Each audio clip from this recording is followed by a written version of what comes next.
Welcome to an NBA Today YouTube exclusive. Richard Jefferson, Malika Andrews. I like welcome. your suit today. I do too. See what you get hanging out with him all the time. The regular season tips off in 1 week. So based on what we've seen from some top two big men, I want to dive into a couple of storylines. One, a prospect, one, a two-time MVP. Let's start with Victor Wembanyama. In the preseason, he's averaging 21.5 points per game, shooting 64%, showing us things we've literally never seen before on the basketball floor. You are calling his game on opening night. Your expectations? My expectation is that we are in the new era of the NBA. When you look at some of the older stars, whether it's Steph, whether it's LeBron, there is time now for a new crop of guys. And this man, in my opinion, has the ability to be the leader, not only from the talent, but from the global perspective. I think Wemby is the future of the NBA. Now, again, some of that has to be helped. But when he has the ability to do things that we have never seen before, that puts him in the same category as a Kareem Abdul-Jabbar. That puts him in the same category as a LeBron James. When you see young, talented players that no one has no one has ever seen. I'm getting emotional over here because I'm just thinking about the beautiful part of the NBA that allows young players to come in and dominate, and he's going to be one of them. It's only preseason, but he has more points than minutes played. It's going to be a problem. I would offer you some of my coffee, but I'm afraid that you would actually drink it. All right, let's stay in the West here because Nikola Jokic, he is looking to repeat a title with the Nuggets this season. What should we expect, do you think, from the MVP? Well, it's weird. There's kind of that double-sided part of, like, do they want to get off, to a calm start, or do they want to get off to a big start?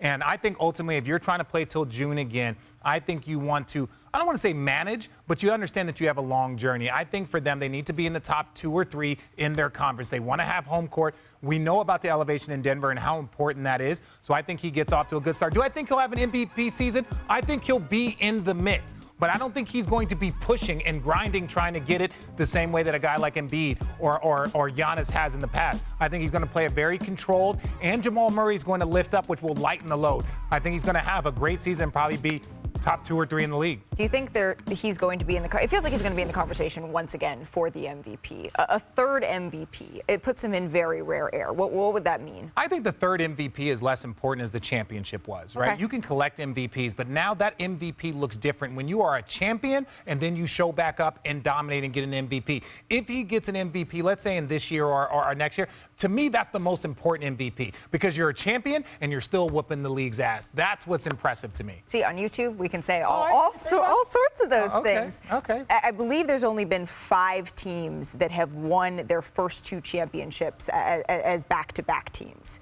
or as back-to-back champions. Yeah. And so it would also put him and the Nuggets in rare air there. Let me ask you this, though. They would be the 5th, rather. But let me ask you this, though.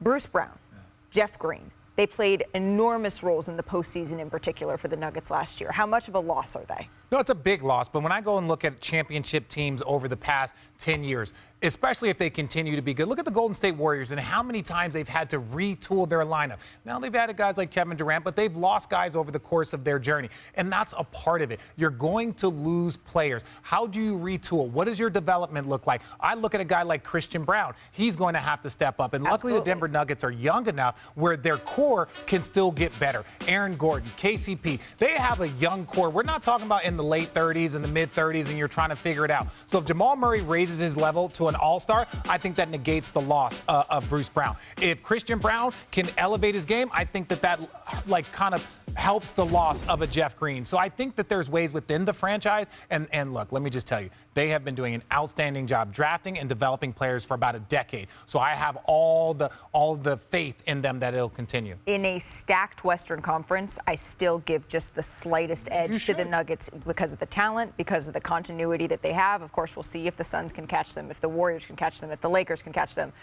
He's won 3 MVPs in the last 3 years. 2 regular season, 1 finals. You're making a safe bet. Absolutely. And he had a hell of a summer. Oh, my God. There's nothing better than championship summer. Nothing better than championship summer. What's your karaoke song? What's my karaoke song? Yeah. I can't say it on television.